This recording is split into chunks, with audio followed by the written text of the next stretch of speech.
This is a little embarrassing, but when I decided to start talking about politics because I was worried about the election, I actually took a friend of mine that is a 5th grade teacher for breakfast so he could teach me about politics. And he even brought his 5th grade reading material to show me the different systems of government. I was talking about socialism the other day and I made a mistake and I realized I need to brush up. You fucking get confused as I do with all this stuff. I'm going to try and make this a little easier. To be honest with you, I was confusing all of these in the same group. So at the top, we have economic systems. This is essentially how money, resources, and industries are organized. Capitalism is market-driven and profit-focused, and it has very little government intervention. And there is typically large gaps of wealth. So you can have really, really rich people and you can have very poor people. Socialism as an economic system, and I say that because it is also an ideology, is about government or collective control to reduce inequality. One thing I didn't know is that there are really no countries that are fully socialist,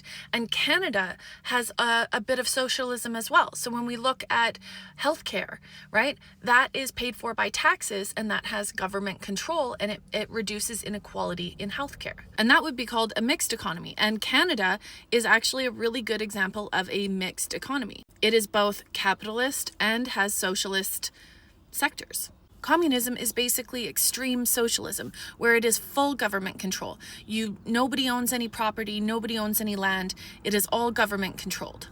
So remember, this section over here is about money, resources, and industries. Political systems, this section is about power and leadership and how that is structured in a country. And just to make it more confusing, the political systems can be mixed. So in Canada, we have a parliamentary democracy, but we have a constitutional monarchy. And if you have a constitutional monarchy, the monarchy is symbolic, but the power is held by elected officials.